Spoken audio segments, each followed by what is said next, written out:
Hey, good evening, everybody, and welcome to Pop Go the Raiders. Tonight, we are going to talk about, we didn't get a chance to talk about the Super Bowl trailers because we took the Super Bowl night off. We are going to talk about the news, some of the latest news, and I think we'll talk a little bit about the post-credit scenes on Ant-Man. Because I haven't seen them, but I know what they are, and I know Jim has seen Ant-Man. I'm going to try to go see Ant-Man tomorrow. Okay. So fingers crossed. I can give non-spoilery comments about it Well, if you want. No. I've already seen the spoiler reviews and the breakdowns and stuff. Okay. So I could talk fully about the movie. I just haven't seen it, which is weird. Great. Okay. Good. But we'll save that to the end. I'm not like bouncing off the walls to talk about it, but I'm excited to talk about it. Yeah, we'll save the full movie to talk about until I get a chance to see it. Okay. I am going to do everything I can to see it this week. I'm going to try to go see it tomorrow. Okay. But I do want to talk about the two ending credit scenes because of what they mean.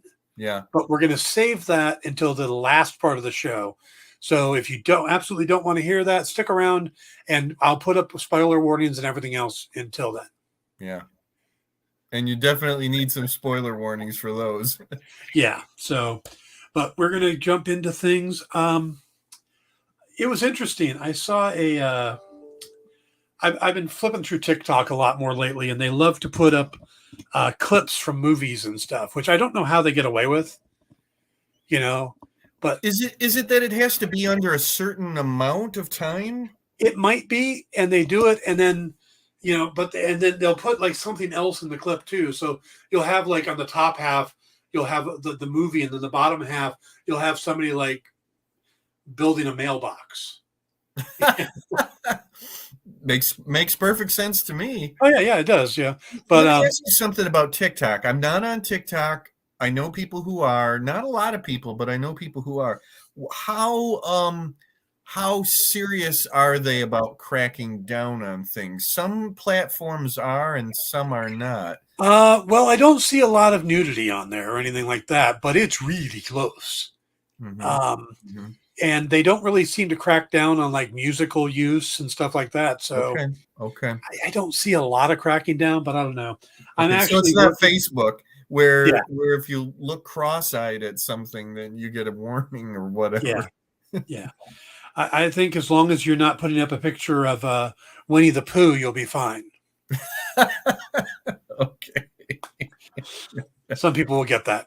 The guy that made the that Winnie the Pooh horror movie, I saw a thing that said he wants to do the same thing for Teletubbies. And here's me going, pardon me, Teletubbies are not in the public domain, so I think you might have to get permission to do that one. Yeah. By the way, the Winnie the Pooh horror movie came out this weekend, and it didn't do well. It did not. No. I thought it was already out. Here's me thinking like this thing was already out. No, it debuted this weekend, and not very good at all. Was it limited release or full release? I don't know. I don't normally ask about full release, but damn it, Dan! You're supposed to have done your research, your prep work on this episode. Yeah, give me just a second. I will find out for you. It's my fault. I brought it. No, you actually said Winnie the Pooh first. I brought up the movie, though. It's both of our faults. Now, I know that Ant-Man and the Wasp actually did remarkably well at the box office this weekend. Unless you listen to the people who say, well, nothing else came out, so of course it did well. Winnie the Pooh, Blood and Honey made a total of over the 4-day weekend, it made $750,000. But it doesn't say how much of how released it was. I know that's. Let's see. Normally they do tell you the theaters, but I'm not seeing it on this. Yeah, what's funny is that all the other ones tell you theaters. Like the movie Emily is in 5 theaters. Oh, jeez. Ant-Man and the Wasp was in 4,345 theaters. Knock at the Cabin was 2,600 theaters. So it came, and they even tell you up and down. So Knock at the Cabin lost 1,056 theaters that went to Ant-Man. Magic Mike went up by 1,500 theaters. So yay, Magic Mike! Woohoo! Yep. Yeah, Ant-Man and the Wasp was projected by Disney to do about 85 million over the weekend. And it was now, I don't know if that's the 3-day or the 4-day. Okay. But what they ended up doing, 3-day is coming in at 104 million, and the 4-day is at 118 million. Okay. Which is so much better than the previous one, which only came in at 75 million. Yeah. Potentially tomorrow could be good for it being holiday. Right? Well, they're saying that they're expecting to bring in about another 14 million tomorrow is what they're expecting. So, well, good. Yeah. So now, of course, the critic reviews have been horrible, but from what I've been kind of getting from this is most of the critics went in expecting to be another Ant-Man movie, and it's not. It's a bigger movie, Yeah, that's exactly right. My favorite random person review on Twitter said something like, "It wasn't very good, but I went into it with too high of expectations," or something like that. It's like, okay, well, you dummy, that's why you don't think. Like, stop doing that. Yeah. Just go into and say, I just want to have an entertaining movie, and just leave it at that. Jeez. And that's pretty much what I've been getting from everybody is it's an entertaining movie. Yes, that's my review. It's an entertaining movie. I call it like slightly above a mid-grade Marvel movie. It's slightly, up a little bit to that. Yeah. What was the other thing I said? Oh, it's like a summer popcorn movie in the middle of February. Hey, I'm okay with that. Do you happen to know what was the original release month for it? Because it was going to be a summer movie. There you go. Okay, it was that's exactly what it was or is. Yeah, originally it was July 27th. See, yeah, my God, it would have been like so perfect, at that point. But it was, you know what? It was nice having a movie like that in the middle of, here, cold February. It was especially cold that day. Now it's the third best February ever, or February opening ever, behind Black Panther and Deadpool. So, yeah. Originally, Captain Marvel was supposed to be out this weekend, and then it got moved to July. Instead, they flipped them, and now Captain Marvel, of course, is being moved till November 10th,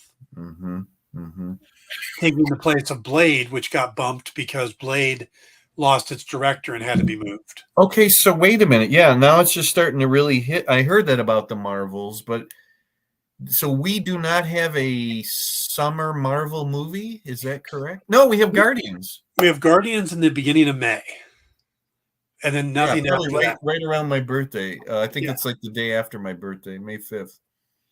So, but yeah, and then we're going to get 2, maybe 3 Marvel series this year, but they're trying to slow down a little bit anyway. I've heard that was one of the things that just came out recently. Yeah, and maybe that's okay. Yeah, and I don't think it was ever their intent to flood the market like they had. It was mainly kind of dealing with the fact that the pandemic slowed everything down, so they got this backlog of stuff they had to put out. Yeah, exactly. I just want to start hearing some dates for, like, give us the date for Silent Invasion, because I think it's the first one. I think, or that's the the next one that we're getting. Yeah, I have a feeling it's going to be probably April, or probably might even be late May before we get it, because what I'm thinking is we got Mandalorian starting up, and I don't think they want to run these overlapping anymore. Yeah, I think that's part of the idea. So we're going to get 8 weeks of Mandalorian, then we're going to get Guardians. So Mandalorian should run almost towards Guardians. Right. So they'll probably do a week or 2 after Guardians before they start the next thing. Right. So that's when I would expect Secret Invasion. Right. Okay. That does make sense when you factor in Mandalorian. That does make sense. Yeah. So Another interesting bit of news is they're going to once again try to reboot the Hellboy franchise. I saw that today. A friend of mine was so excited because it was a Hellboy storyline that they're going to be adapting. That was like his favorite Hellboy storyline or something. Well, like it's that. more than just a Hellboy storyline. It's the script is being written by Mike Mignola and Christopher Golden, Okay, who write the Hellboy comics now. I mean, right, Mignola started it, but he often writes with Christopher Golden, and they're right. going to do the Crooked Man Crooked, story, yeah, right. which is basically The Crooked One. no, I it's a think Crooked Man. is it? I was thinking it was Crooked One. Okay, No, the Crooked Man, and basically it's about the Crooked Man is a story of this kind of miserly character who dies, who's actually hung for crimes because he's kind of a cheat and stuff, and is brought back from hell by the devil to be a resident devil area, So, and the story takes place in the Hellboy story takes place in the 50s, and there's this along with a new agent in the BRPD as they're investigating this coven of witches who are somehow tied to the Crooked Man, and we find out that the Crooked Man, that Hellboy has a past with the Crooked Man. okay. So this has nothing at all whatsoever to do with the last Hellboy movie. Nope. So we're going to get third incarnation of this character. It's not going to be the same actor or anything like that at all. Wow. Okay. No, they haven't. Well, they haven't said who's going to act in. They are saying it's a reboot, but their plan is to do it as faithful to the comics as possible. So instead of having Mignola just as a consultant on the film, they're actually letting him write the scripts. Yeah, that's very cool. That's very cool. I don't So, really remember what he has said about the last two incarnations. I know he was a fan of the David Harbour one because I think it was he felt it was closer to what he wanted, where he thought the Ron Perlman one were good, but strayed a bit from the character. Okay. So he felt the David Harbour one was closer, but and a little more horror, where the Perlman ones were a little more family friendly.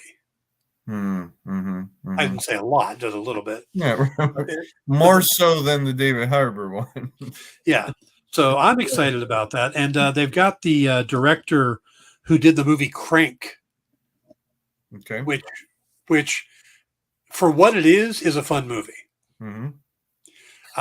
Jason Statham just running around up on speed to keep his heart going because he's going to die and he's trying to get revenge.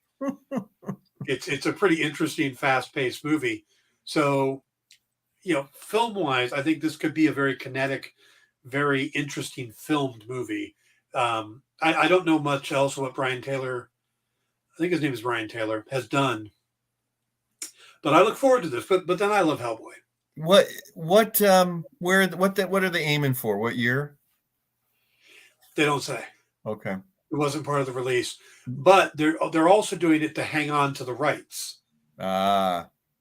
So it was either make another movie or the rights would lapse. So they want to hang on to the movie for the rights. So they're putting this up. Word to the wise: 2025 seems to be already packed right now. They may want to try to have it out next year, maybe. Yeah, well, I think it's like a 7-year thing on most movies. So they would need to have it out by 2026 at the latest, because the last one came out in 2019, I believe. If it still works the way I think it works, that you need to put a movie out every 7 years to keep a license on things. So yeah, I'm looking forward to that. And but then I kind of like the David Harbour one. I saw a lot of potential to it. And I don't really understand exactly what people didn't like about it. Maybe it was just that it wasn't the Ron Perlman one. Well, that's what I was going to say. What they didn't like was that it wasn't Ron Perlman. I mean, we're going through this over and over and over again in popular culture. Yeah. People will not like the new Superman just because it's not Henry Cavill. Yeah. I mean, that's, it's already trash and crap right now, Oh, yeah. in a lot of people's minds. And the same Well, with yeah. if they replace Gal Gadot, it's like it doesn't matter. Yeah. Nobody likes Lee Merriweather as Catwoman because she's not Julie Newmar. Right. And what the hell's with Eartha Kitt? Jesus. Well, strangely enough, there's a lot of people who really like Eartha Kitt Catwoman, even though she followed up 2 others almost immediately. But yeah. I'm a Lee Merriweather fan. As much as I love Julie, it's like, because I've always said, you don't like Lee Merriweather simply because she's not Julie. Oh, yeah. But then again, who is Julie Newmar? Oh, yeah. It's like they were never going to accept John Aston. Yeah, right. Yeah. Or if they ever tried to replace Peter Romero, Exactly right. Although strangely enough, Raul Julia was accepted after John Aston as Gomez Adams. Right. Right. True. But nobody wants these new monsters. Oh, jeez. Yeah. That's just bad. Oh, boy. So speaking of the Superman replacements, I found it interesting that I feel bad for James Gunn. I really do. Because I kind of hate to say it, maybe, but I kind of feel bad for him too. I don't think he's a bad guy, and well, that's the thing, is that everybody loves Guardians. Everybody loved the Suicide Squad movie he did. Mm-hmm. Everybody really has been on his side about all the stuff that he's done movie-wise. Yeah, he got into a little trouble for tweets he made 10 years prior that he deleted and apologized for at the time, and still got called out for 10 years later. Yeah. But other than that, the guy has been, for lack of a better term, a mensch. Somebody works with him, then he keeps working with them. He keeps getting him more work. He works his ass off. He's on social media. He's talking to people. He's answering questions. He's putting in Easter eggs. And then when people are guessing the Easter eggs, he's actually answering them if they get it right. Mm-hmm. And he's doing that now. And people are attacking him. And it's like, or they're picking apart everything because hello, Cody. Hey, Andrew. Because they are dedicated to Zack Snyder. I see that James is in yet another little boiling pot of water today. I made the mistake of spending a couple minutes reading this big long thing. Was this the age thing on Twitter? On what? Was this the age thing or something else? It was about that he made the mistake of saying that he had been hired 6 months ago to write the Superman legacy script. And so everybody had to get out calculators and do the math. And then this whole big thing came out. This whole big thing erupted about how that must mean that there were 2 Superman movies in the works at the same time, and that Gunn and the WB are even more culpable now in screwing Henry Cavill, making him look like an idiot on purpose when they James Gunn knew full well that Cavill was going to be fired, and he didn't say anything, and WB knew it too, and they just let Cavill go on and on and on and on about coming back, just for the sole purpose of making him look like an idiot, and to use his cameo in Black Adam just to sell that movie because they knew it was bad. I mean, I was like, guys, I love all this stuff as much as you do, maybe, but move along, move on. What are you doing spending this much time attacking this guy and these other guys? It's like they're so earnest and so deadly serious in figuring out this. They probably have one of those things where it's like the board at home with the thumbtacks and the cord that goes back and forth like a web to figure these things. What did James Gunn know and when did he know it? I mean, that's what it is. It's like, James Gunn can do no right in these people's eyes. You know, here we'll go back to what we were just saying, because he's not Zack Snyder. Yep. Well, it's so like what? Yeah, it's like they're freaking out because of the age thing, and they're like, "Well, he said, you know what? I didn't read that. What did he say? What was said about the age thing? He said he wanted to go with a younger Superman. Yeah. And now everybody's like, "Oh, he's going to be 20. He's going to be a kid. It's going to be like Smallville." He's like, "That's not what I said." And then they're saying, "Well, because Batman's going to have Damian Wayne, he's going to be in his 40s. So why not just keep he doesn't Ben Affleck?" And Gunn had to come out today and go, "Look, A, no one's been cast. Mm-hmm. B, I said that Superman's is going to be younger. He's not going to be 40." Mm-hmm. Which is what Henry Cavill's going to be by the time they start filming the movie. Yeah. And Batman's going to be maybe a little older. He says maybe, in capital letters, maybe a little older.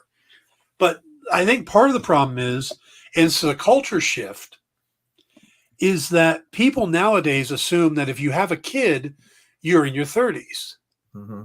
Because that's what most people are doing nowadays, is you're in your 30s. So if you have a 10-year-old kid, you've got to be in your 40s. Well, that's not the case. You know, Batman could have started adventuring in his early 20s at 20, I'd say 24, 23. Yeah, exactly. You know, and immediately, and then the thing with the Ra's al Ghul happens early up. And next thing you know, he's got a kid.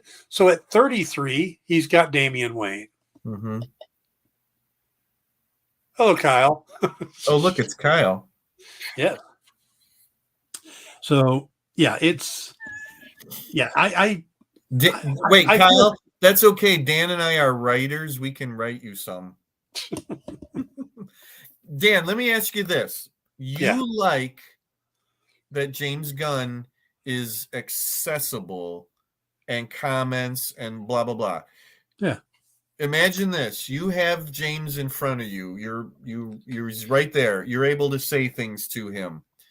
Do you say to him, James, just stop interacting with people, or stop saying so much stuff because you don't have to, or what? What do you say to him about this whole thing? I will say to him exactly what I was saying about Warner Brothers before they announced Gunn, which is they need to get specific. They need to come out and say, this is what we're doing, boom, boom, boom, boom.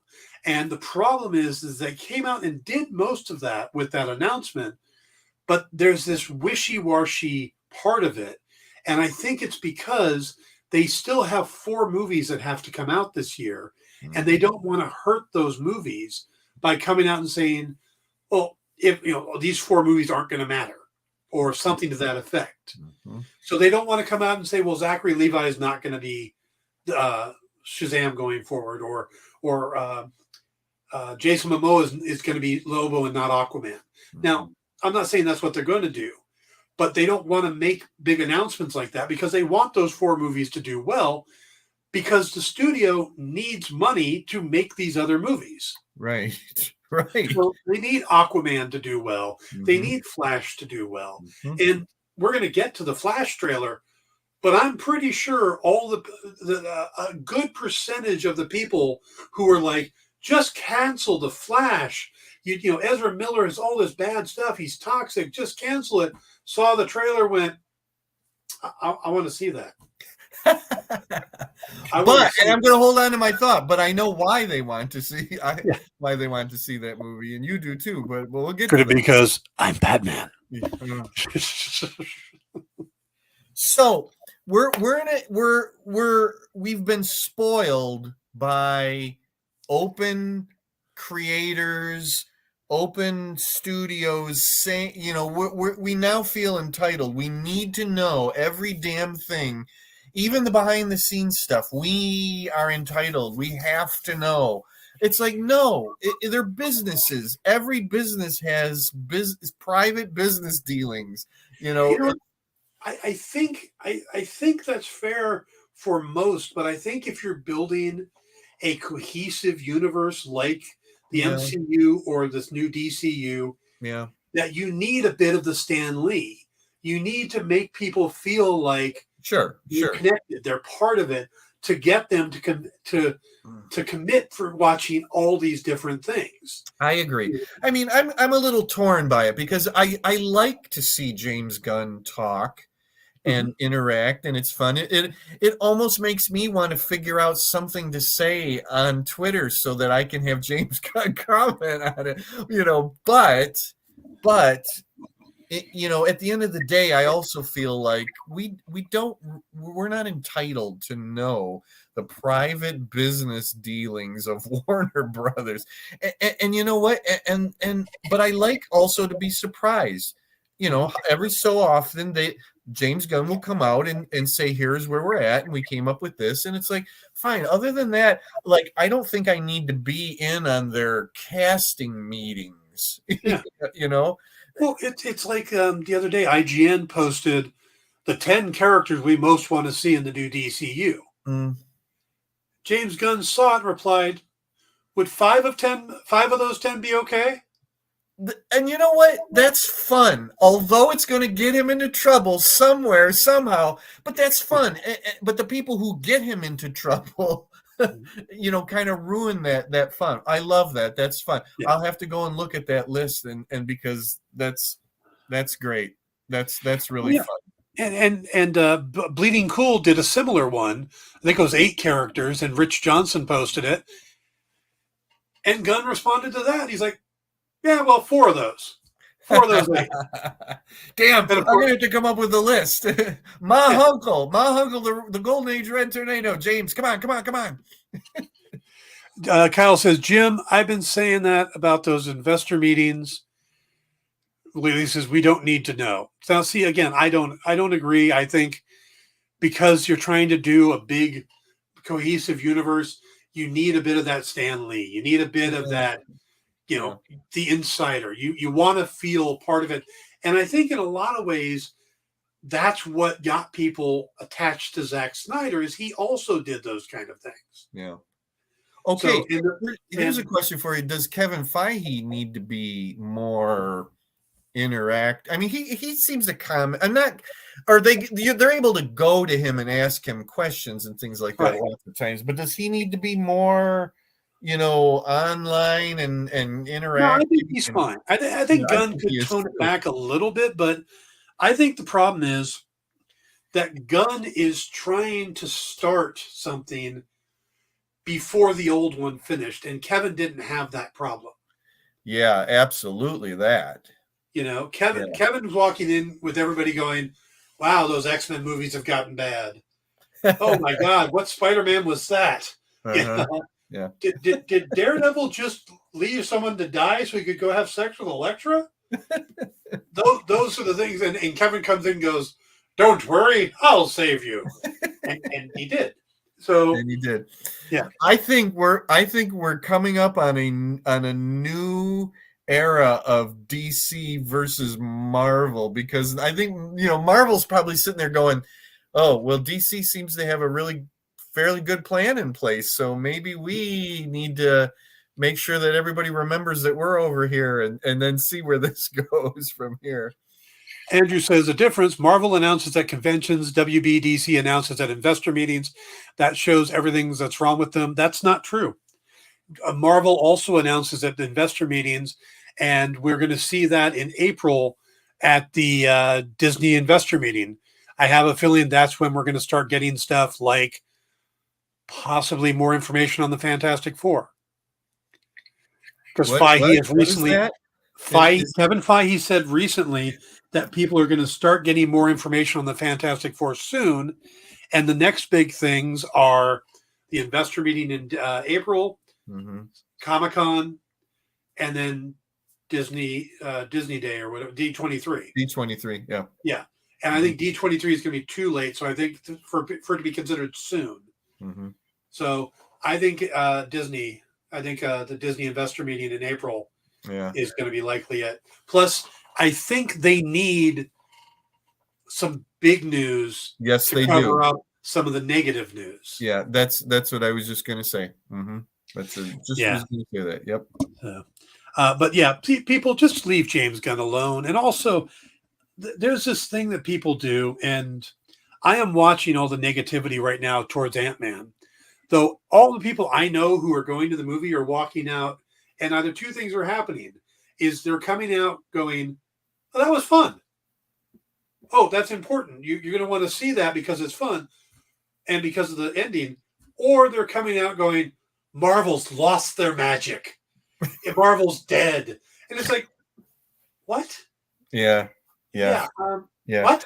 I have yet to see a valid criticism for Ant-Man, but yesterday on Twitter, lots of criticism, and then I read a couple of threads today when Marvel on Facebook, when Marvel said, "Oh, number one," and there was just long strings of "I loved it, I loved it, I loved it," and it was like, "Oh, that makes me feel, good." There are a bunch of people who really love that movie.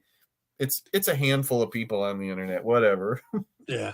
See, I look at it this way. My nephew made dinner tonight. He makes dinner on Sunday nights. Mm-hmm. He always tries a new recipe. Yeah. Tonight he did something called mini breakfast toad in the hole. Oh. Now, I've made toad in the hole before. I know what it is. Mm-hmm. So right there, it had a knock against him. But he made this recipe based off of a chef that I follow a lot too, a guy named Chef John, and Food Wishes. I think Chef John is great. I make a lot of his stuff. So he made dinner, and I sat down and I ate it. And I told him, I said flat out, I said, I think it was well cooked. I think the flavor profile really works. It had a lot of good stuff going on. I said, I would not eat this again because I do not like the texture. I said, this is nothing against you. Yeah, exactly. I don't like the texture.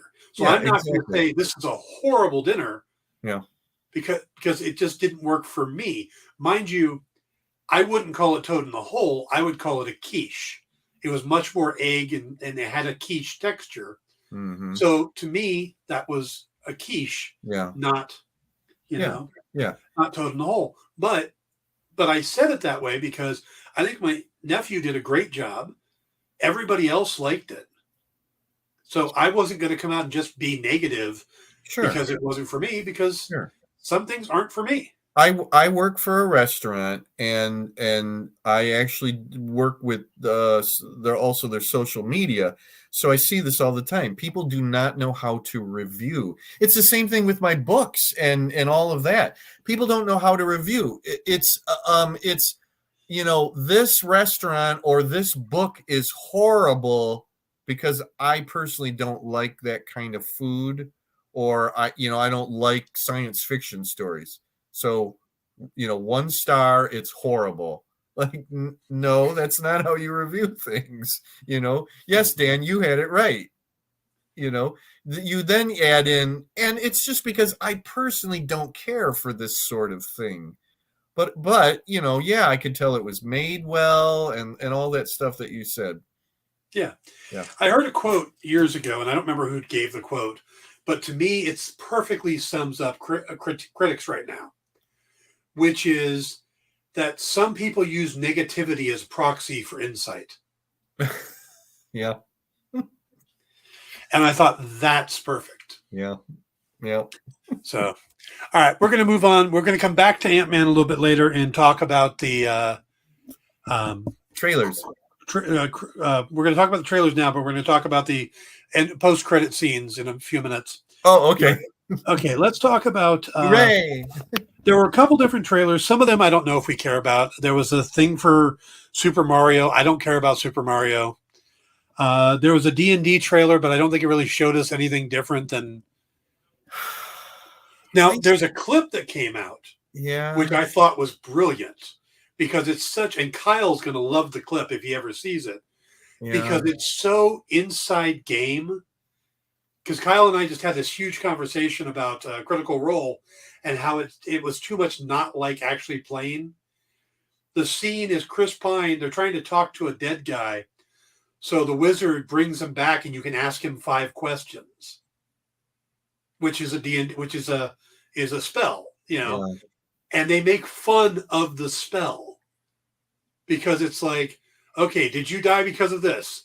Yeah. Okay. Is he gonna? And he goes to turn to somebody else and asks a question of them, and the dead body answers, and he's like, "Wait, does that count as one of the spells?" Or, yes. Yeah. Damn it! So he basically wastes like 3 of the right. You know, see, like, that's been my whole thing about that movie. Every time I see something about it, I don't know what to think about it. Like, and I'm an old school D&D player from way back, so I know what D&D is, but I haven't been getting D&D-ness from the trailer. So maybe that's like that trailer or that scene, I need to watch that, because otherwise I keep going like I don't know what this movie is. It's like it could be any fantasy thing. Oh, I mean, okay, you know what? There's a couple of creature monsters in it. Isn't there like a bugbear in it? There's or an owl bear or whatever the hell, it's like, okay. Well, see, that's the thing, is like the druid turns into an owl bear, and all I heard was druids can't turn into owl bears. They're limited, yeah. But there's a gelatinous cube, and that's awesome. Okay, well then, see, that's good. Is there a Beyonder or a Beholder? There might be. I don't know if there was a few things in there. There's the cat with the tentacles that come out. And that's it's terrible. I can't think of what the hell those are called. Somebody over here will tell me what that is. Kyle probably knows. Okay, but you know what? Then that gives a little bit more D&D-ness to it. All right, I'll look and try to find that scene then. I'm sure it just came out the last day or two, but it's a good it's like, okay, so it's gonna be an action and humor, which is, I'm good with that. That's exactly the kind of movie I want nowadays. I wasn't really expecting that much humor, but it is, it looks like it's like they're sort of making fun of D&D in a way. No, see, I don't. It doesn't feel like it's making fun of it to me, just by watching it. To me, it's just the humor that you would get. It felt like we were playing a game. Okay, all right, I got it. Because I've been in games like that where you ask the question, he's like, "That's 2." I'm like, "Damn it!" Now, but will that all appeal to the millions and millions and millions of people that they need to go see the movie who don't play D&D? It's like. Does it get too inside baseball? I don't think it will, because the humor will work. Okay, it'll work on them regardless. I think it'll work on both levels. Yeah, and I think that it's got the right combination. Mm-hmm. I think the previous ones got a little too serious. They took themselves a little too seriously. Yeah, and I think in doing so, yeah, it was made for the true D&D fans. Yeah.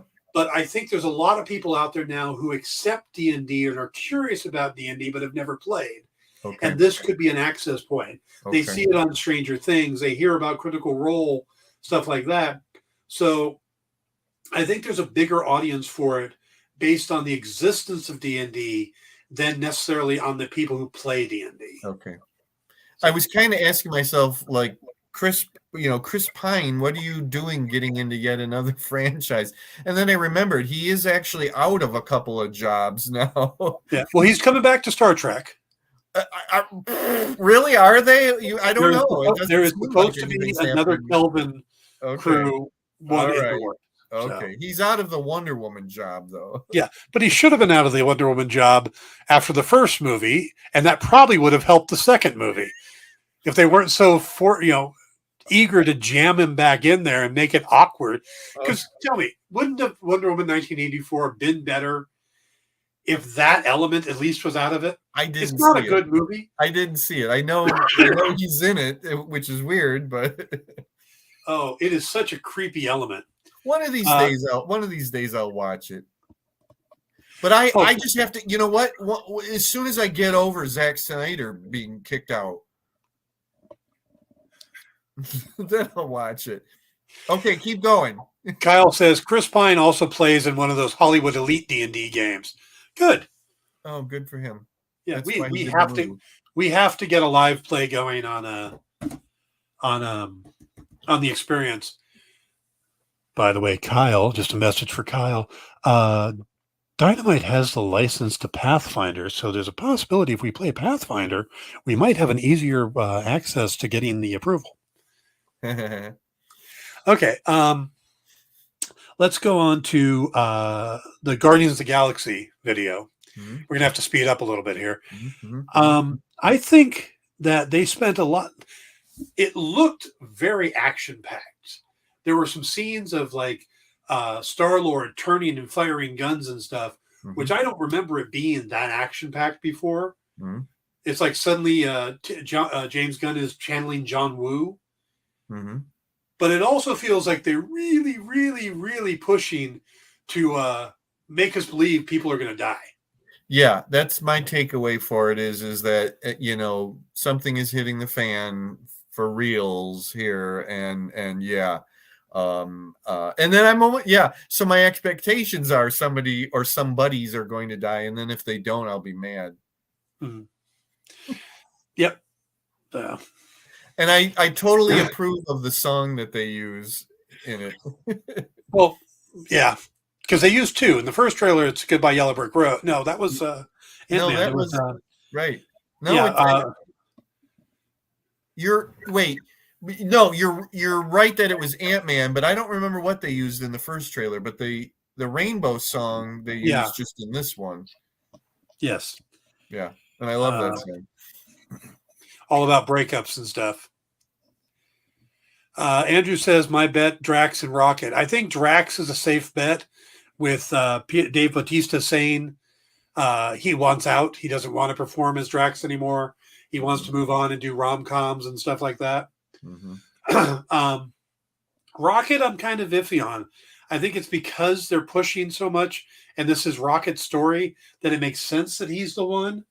But of the two characters you could keep around the longest are Rocket and Groot, because they're CGI characters that you just have a guy come in and voice. Right. And you think Bradley Cooper is going to give up the Marvel paycheck for for one day of work? And do you think Vin Diesel is going to go, I'm tired of saying I am Groot. I am family now. You know what? If he does, I could do that. Yeah, exactly. I mean, you could literally just have me come in and do it. I mean, or just keep sampling, from the previous movies and just use that over and over. Oh, yeah, they probably have enough versions of I Am Groot they could just I know. It's, what? God love it. It's fun and everything, but it's totally a PR thing. They don't really need him to do that. Yeah. They don't need to, translate I Am Groot into English so he can change the inflection to, or whatever. They don't need If I was going to come in and take over after James Gunn, I would move on from Star-Lord. I would keep Mantis. I would keep Groot. I'd try to keep Rocket, depending on what they do with them. I think I would keep Nebula, and I would bring in Adam Warlock and Nova. Yeah, Adam Warlock especially. And some other cosmic characters, and kind of make it a little higher scale. Yeah. So what I really liked in that trailer was that Adam Warlock looks like he's badass. He does. He does. Yes. I think it wasn't very much, but what it was pretty cool. Though I kind of wish they would have gone with the Leif Garrett feathered hair. You know what? Every time I say something like that, somebody says, well, that's coming. You just have to wait for the next movie. It's the same when I complained about Namor not having all the Namor attitude. Well, the rest of that attitude will come in the next movie. You just have to be patient. So I thought he had the Namor attitude in a lot of ways. The hair and the cape will be in the next movie. I'm okay without the cape. It's just, yeah. I want to see him running around with Pip the Troll and and Star Fox, and you just have to wait a movie or two. Yep. All right. So let's move on. Coming. So I'm looking forward to that. I think Gunn getting a chance to do his third movie to wrap it up. Yeah. It's kind of neat that we're getting these directors chances to do their third movies in the trilogy. That hasn't been happening. Yeah. So John Watt got his third Spider-Man movie. Now Peyton Reed gets his third Ant-Man. Got his third Ant-Man movie. And Gunn's third Guardians movie. So I'm all good with that. Yeah, love it. All right, let's go ahead and move on to the biggie. The Batman movie. I was going to say, you mean the I Am Batman movie?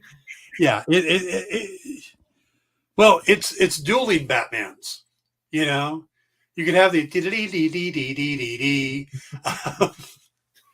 because except it would be like a version of the Adam West theme, the Batman theme. The more I watch the trailer, the more I think they're actually doing Flashpoint. I don't mean they're just using the idea of Flashpoint. I think they're actually adapting Flashpoint. They've got Supergirl in the Superman part from Flashpoint, where she's raised in captivity. She's kept away from the sun to depower her. All the things they did to Superman. And it wouldn't surprise me, and this might be going out on a limb, it wouldn't surprise me if Michael Keaton isn't playing Bruce Wayne, he's playing Thomas Wayne. Well, or he is Bruce Wayne, but he's fulfilling the Thomas Wayne role from Flashpoint, maybe. Well, because so you're suggesting this is not the Batman that we saw in 2 Batman movies way back. I think that we're not connecting those universes. Okay. I think this is a new iteration of Batman, and it's Thomas Wayne. Wow. People will know. People will burn what they wanted was Michael Keaton back as Batman, and Michael Keaton's back as Batman. You know, I think it's a more interesting story. I think it's sad that they're pinning, just from that trailer alone, they're pinning so much of the hopes for this movie on Michael Keaton as Batman. And you know what? My podcast partner from my other podcast said, you know what? He's probably not even in like a third of the movie. He's probably in the last third of the movie or something like that. People are going to be really disappointed that, I said, right. He's not in that whole damn movie, but everybody thinks that he is. But think about what we saw. We see a lot more of Ben Affleck in there than I thought we were going to. Yes, that's true, right? Because I thought he was just going to be in as Bruce Wayne, but we get him in action, in costume, riding the Bat motorcycle, or the Bat pod, or whatever they call it in this one. So we get a lot more of him, and in a blue and gray costume. Saw that, yep. But not only do we get an older Batman, which would make a lot of sense if that was Thomas Wayne, but we get the Supergirl and the Superman role from Flashpoint, but we also get a scene of them using lightning to give the Flash his powers, which I think is they're giving them to the younger Flash. And so I think they're doing a variation on that, but Andrew says, or maybe the Batfleck is Thomas Wayne. No. I wouldn't think so. It would be the other way. If it's going to work, it's going to be the other way. Here's a question. Let's just say, for argument's sake, this is the Michael Keaton Batman we see is Bruce Wayne from the 1989 movie and Batman Returns. We also are told that the Flash breaks the universe and he ends up in a universe where there are no metahumans. Right. Are we assuming that is not the same universe that the Michael Keaton Batman is in, that he has to jump universes? No. But what we're saying is that could be the universe that he's Thomas Wayne in. Okay. All right. The only reason I think he might be Thomas Wayne is because there's a moment at the end of Flashpoint. Yeah. Where Barry returns to Bruce and gives him a note from his dad. And it's such an emotional moment. And it's such a great moment from the story that if Michael Keaton is just playing an older version of Bruce Wayne, you don't get that. But if he's a Thomas Wayne sending a note to a Bruce Wayne, you could have that moment. And they've never said that Keaton was playing Bruce Wayne. I get that. I just think that then they're really risking a lot because people are just jumping up and down.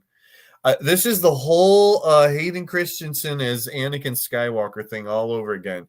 Nobody really cared much about Michael Keaton years and years ago, but suddenly he's God's gift to Batman, and it's the same thing with Hayden Christensen. Suddenly is like the second coming when he's back as Anakin. Oh my God, I loved his Anakin. I'm not saying that I'm wrong. I mean, I'm saying I'm throwing this out there as a possibility. I as know. a writer, that's the approach I would take, because to me, that's the better story. Yeah, that's the bigger emotional punch. Yeah, if you end it with Barry returning with the letter for Bruce, yeah, and then discovering that the world he came back to is not exactly the same.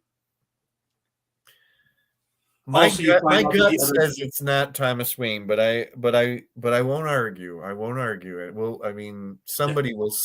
I was going to say we'll see, but I don't know if I'm going to go see that movie or not. I'm in this really weird dilemma where I think I want to invest in what James Gunn is selling, but I don't know if I really want to see these lead up movies. You know, I don't really feel like it. I mean, I can read stuff online about them, I guess, but I don't know. I know I don't want to see Blue Beetle. Who the hell cares about Blue Beetle? And I didn't see the first Aquaman movie, so I don't know if I want to see Aquaman 2. I love the first Aquaman movie. The only one that I could see myself going to is this Flash movie, and then I'll hate myself for going to see an Ezra Miller movie. Although I will admit, in the scenes that he's in the trailer, he seems to be doing a good job. Yeah. You know, he seems to be heartfelt in his lines, and I don't know. I got some. Andrew, I like that. Andrew said, if Keaton is playing Thomas Wayne, does that mean we could see Kim Basinger as the Joker? Tell me that wouldn't be awesome. All right, we're going to start running out of time. We got to go to one more thing. Sorry. We're having such fun, though, Dan. I'm going to put the spoiler thing up. Oh, where is our spoiler? Somewhere I've got a spoiler banner. Maybe I didn't put one on here yet. I could just keep saying spoiler alert, spoiler alert. You always had one on there. Yeah, but we're not using the same thing anymore. All along, I thought we were using the same thing. All right. Well, we're going to make one real quick. Well, what you could do is somebody over here watching us could say spoiler alert, and then you can put it up right at the bottom of the screen. There we go. Spoilers. Look at that. I remember how to do it real quick. All right. So we're going to talk real quick. Dan, your new EXP time slot can go long if you want, about 15. Oh, excellent. Okay.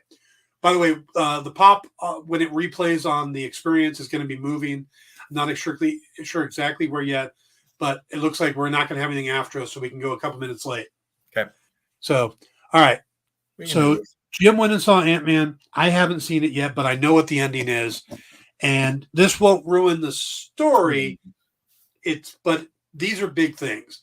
Now, there's two post-credit scenes. I'm talking about what I believe is the second one first. Yes, there's a mid-credits and then there's end credits. Okay. Yeah. Whichever one this is, you have Jonathan Majors with a big mustache doing a show or like a snake oil presentation or something. We're talking like the late 1800s, early 1900s, and you have Mobius played by Owen Wilson, and you have Loki played by Tom Hiddleston. Yeah, watching him do this, and Mobius is like, "This is the most powerful, or this is the guy that scares you," and he's like, "Yes," you know.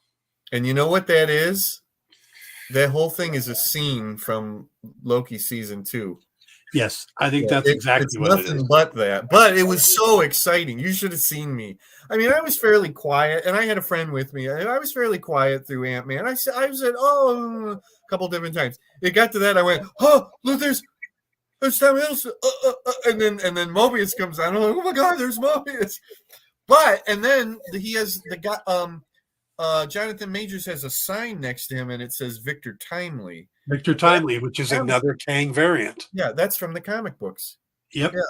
Also, it's a nod to Marvel's original title or It's name. exactly that. And then it's so funny. And then we're like getting up to go, and I go, oh, you know what? I bet you that's a scene from the an actual scene from the season 2, because it would make sense. Just the same way that the Brie Larson scene at the end of Ms. Marvel, I'm sure, is actually from the Marvels. But regardless, it was very exciting. Yeah, or I think it was at the end of one of the Spider-Man movies. They had the scene from Civil War, or was it the other way around? One of the movies ended. It was one of the Civil War. It was a Civil War scene, but I can't remember what it came at the end of. But yes, yeah. So yeah, but yeah, I think that's awesome, and I think that they're definitely leaning in to Jonathan Majors playing every version of Kang we've ever seen. Yes, it's going to be all Kang all the time. Right. And that, along with the first post-credit scene, mid-credit, which is the Council of Kangs, or the Kang Dynasty, I think is what they refer to themselves as. Yes. And you get Immortus, and you get Rama Tut. Yep. And you get somebody who's kind of a cyborg. I think that's supposed to be the Scarlet Centurion. I've heard a couple people say that, but he's not Scarlet. And I guess in one of the scenes when they do the big pan, there's a guy in a red cape, which would make more sense to be Scarlet Centurion. I guess. I thought I read somewhere online that it was Scarlet. I mean, because I did that same thing. I went, there's Rama Tut, and oh my God, that's Immortus. And then I'm like, who's that other guy supposed to be? And then I kept thinking about it, and I thought, is that supposed to be the Scarlet Centurion? Because I mean, I'm trying to think of other recognizable, more well-known versions of Kang. Well, I mean, there's a ton of them. Well, that you can name immediately. The big two would be Immortus and Rama Tut. But once you get past that, you go to the Scarlet Centurion. Yeah, I don't know. I mean, you know what? It could just be a completely made-up one for the movie. I don't know, but yeah, I think most people are thinking it's Scarlet Centurion. Yeah, yeah, we could also have made one up for the movie. Yeah. But the question that comes to my mind at this point, is Fantastic Four. I've always thought that they were going to be introduced in Ant-Man. Oh, by the way, Dan, that didn't happen. Yeah, I know. So you owe me $10. I don't remember betting on it. And we do have the tapes. Damn. But See, Bill Murray is not playing Reed Richards. I told you. Who isn't? Bill Murray is not playing Reed Richards. I heard Bill Murray was barely in the movie. Over and over and again. No. But what do you think the possibility that the Fantastic Four in their first movie are going up against Rama Tut?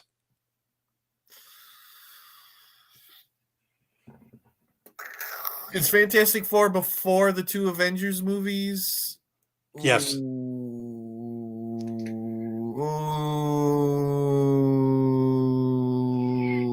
stop that.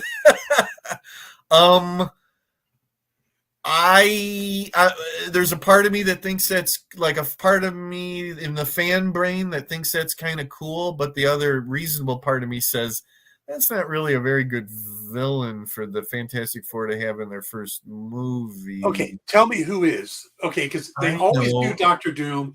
You don't want to do Doctor Doom again. You don't want to waste Galactus on one movie. You want to make him like a threat like Kang or Thanos. Okay, I think I've said this before, that it should be Namor. Yeah, it could be Namor. That's what I really think it needs to be. Yes. Yeah. And but I You know what? I won't be pissed if it's Ramatut because, well, okay, it will mean more because it's Jonathan Majors, and we're going to keep getting him anyways. So, yeah, it could mean a lot more. It would just be kind of odd. You know what? Because I don't want a time travel story. I don't want the first Fantastic Four movie to be a time travel story. Nope. But maybe that does the whole thing we've been talking about. The reason people thought about putting them into the quantum realm was to explain, because the Fantastic Four works best when they're created in the 60s. Because the space race doesn't make sense. The whole thing about Reed trying to get into space. But if they time travel from the 60s, face Ramatut, and when they come back, they're in modern day, that explains where they've been. It just down the line fixes a lot of issues. Boy, you just really want to lose another $10 to me. When I make these speculations, I'm not betting. It sounds like betting. No, it doesn't. Okay. Yeah. But so, yeah. You want to bet somebody, bet Kyle, because Kyle's saying they should use Steve Martin as a parody of King Tut. Well, the Steve Martin from the Godzilla movies? Or the real Steve Martin? The comedian, yeah. Okay.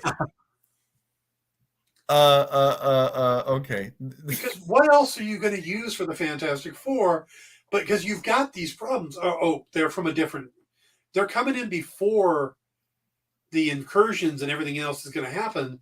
So you got to explain why the first family of Marvel is either brand new. Yeah. And then why are they going into space in a badly? Because Iron Man went to space. Crying because you know what? You're hammering home the fact that this is all really effed up.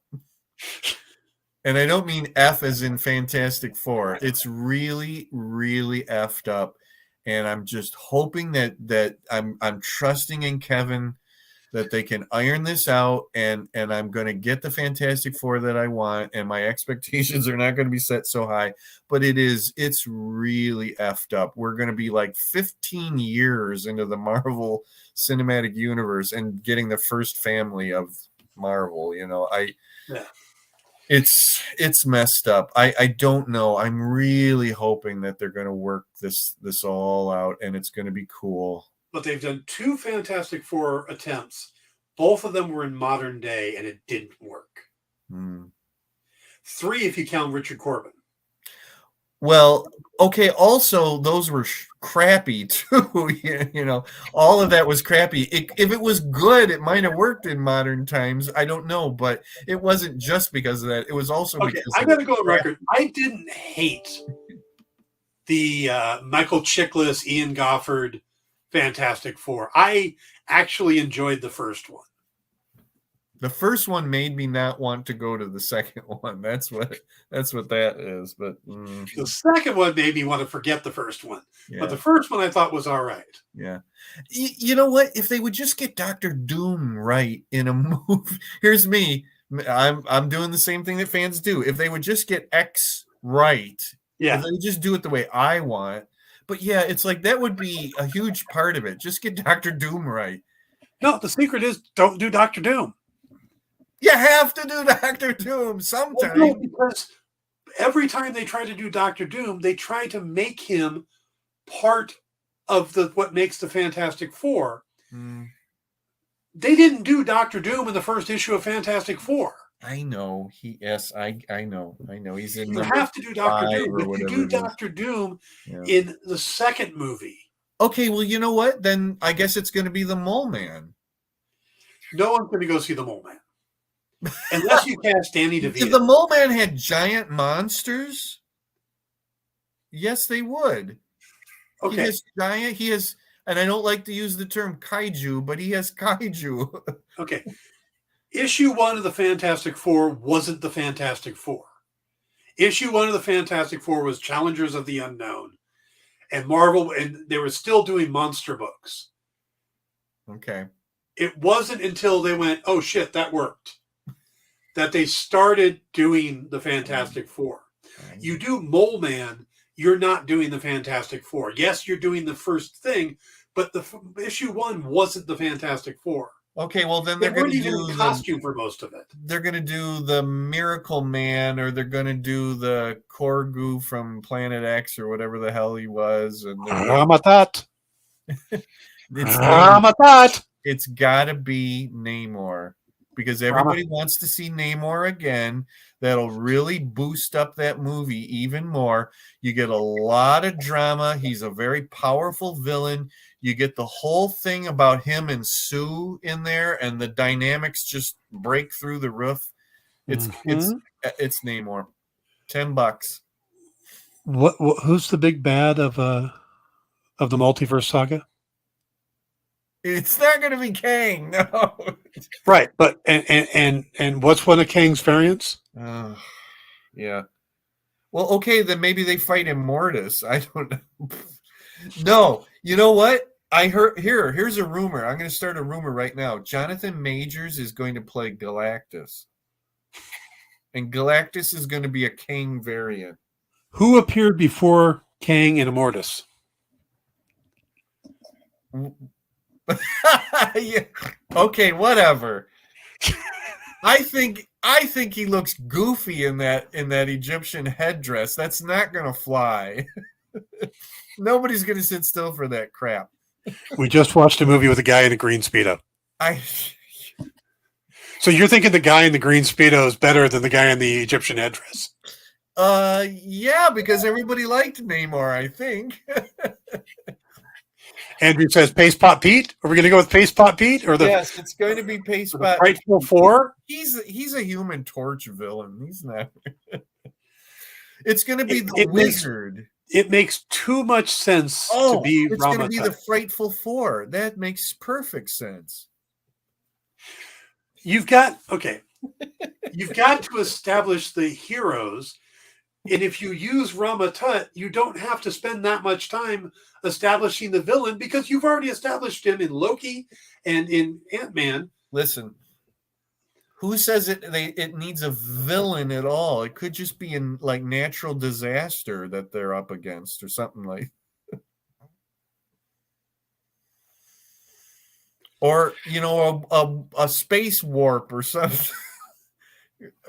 Jim, stop thinking with your heart. Okay.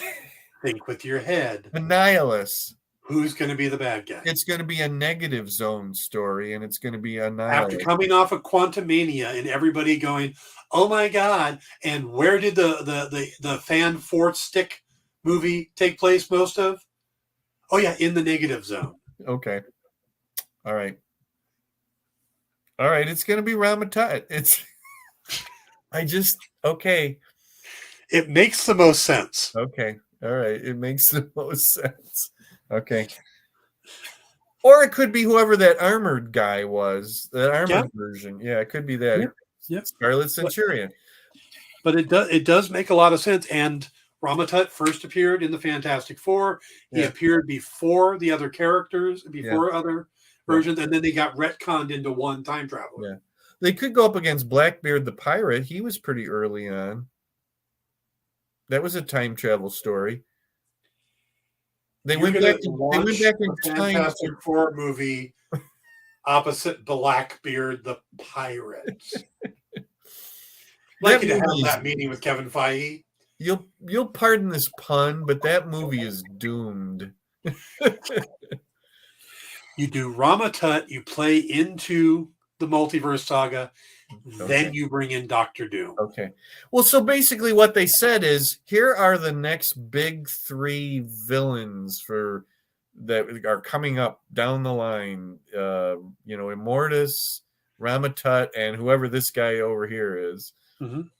I want to see a scene where he steps up and he says, "I am the Scarlet Centurion," and Ben Grimm goes, "Did you hear, Johnny? Did you hear what this guy's called?" Okay, here's your Fantastic Four movie. They end up in the past.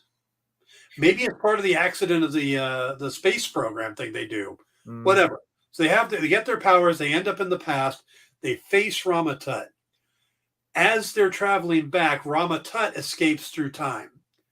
but he doesn't go back where he normally goes. He goes and ends up in Latveria, and we meet Doctor Doom at the end, which they did in the comics, which meeting Doctor Doom is what made Rama Tut take on the Scarlet Centurion mantle. Yeah, it used to be that they once said that Doom was related to Kang. Yeah, they believe they were related. Those guys, but then that was proved wrong. Yeah, right. I don't want that. I'm not saying they're going to do that part. Okay, you've convinced me. That's I just saved $10.